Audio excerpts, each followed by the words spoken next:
Let's get to this casting news first before we wait the arrival of King Charles. I want to get King Charles on the show. Okay. Kieran Culkin now joins the new Hunger Games. Oscar winner Kieran Culkin has scored a key role in the Hunger Games Sunrise on the Reaping at Lionsgate. The former Succession actor who will now take on the game's eccentric host Caesar Flickerman, a role that Stanley Tucci portrayed in the first 4 films of the franchise. Culkin joins a quick expanding cast that saw Elle Fanning cast as a young version of Effie Trinket, Elizabeth Banks' role from the original film. The new film is set over 2 decades before the events of the Hunger Games and unfolds during the 50th incarnation of the games. Other previously announced cast members taking over previously seen characters are Joseph Zada as Haymitch, Abernathy, Jesse Plemons as Pluto. Joined as new characters. Yada, yada, yada, yada. Okay. So that being said,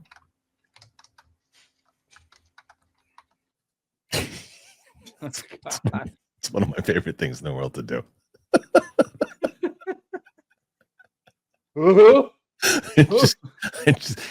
He knows it too. He knows that I'm just gonna throw him up there sometimes. And I love it when he's not paying attention. That's the best part.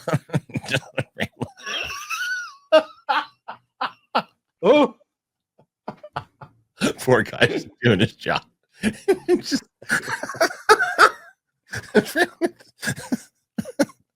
Oh, poor BLD. Anyway, so I will tell you though, when it comes to Kieran Culkin in this role, a lot of time I don't think he should have won the Oscar. I don't. I think that there are people that should have been, because I think that a lot of times he plays the same role. He's very good at doing the same role, but he does the same role. I think he's perfectly cast for this role. I think he's going to be able to do that snarky thing.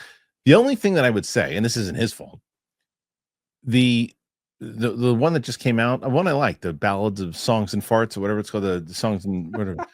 It's like the movie's good, but anyway, like that. Jason Schwartzman plays like his grandfather, right?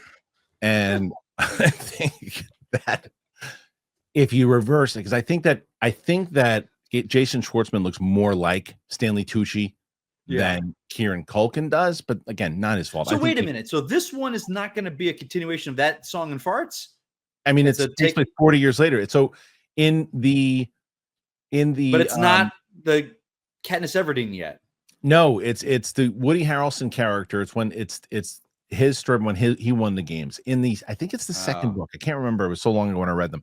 But there's a whole chapter or something along the lines where Haymitch, that going into him winning the whole thing and everything that he went through, and the reason why he became, an alcoholic and everything too, because of the shit that he went through. But then he just wrote a whole new book about it. It just came out. So they just cast everyone off this book. So it's more of the people, because in that last one they only had Snow, and then what they did cast Snow, that Ray Fiennes as Snow, which is great casting. But people are like, how do you not cast Kiefer Sutherland in that role? That would have been great. Wait, why Kiefer Sutherland? Because Donald Sutherland played Snow. Oh, I thought he played Woody Harrelson as younger. No. Gotcha. Yeah, okay, that's yeah. So Rachel Zegler played Lucy Gray in the Songbirds and Farts, but but apparently, my daughter has been raving about the book. She can't wait. So I think it's good casting for the Stanley Tucci thing. Poor Luke. I think Luke is struggling to rip this thing. He's trying. Let's check in with PLD. Nah. Hold on. Let me see your impression of PLD. Hold on. Oh.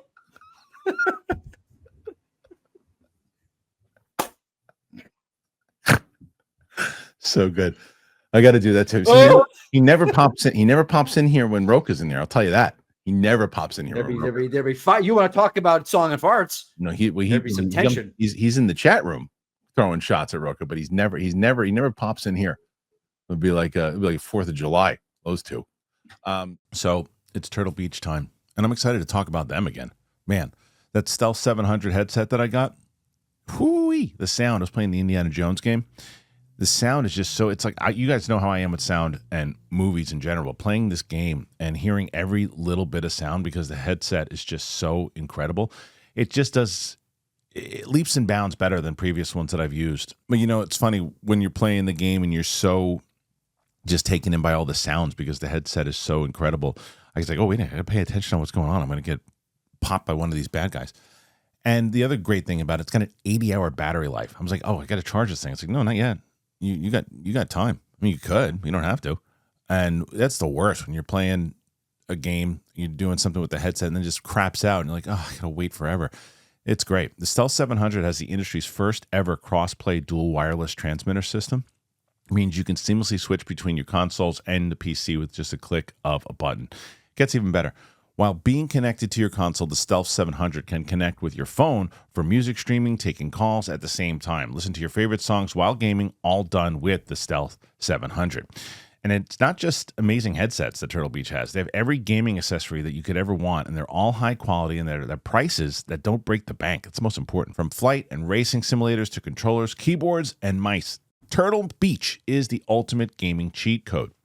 You got to head to turtlebeach.com. You got to use that code Kristian, 10% off your entire order. That is 10% off your order at turtlebeach.com. Use the promo code Kristian. You're going to purchase it like you did last time. They'll ask you where you heard about them. You got to tell them our show sent you. We did it.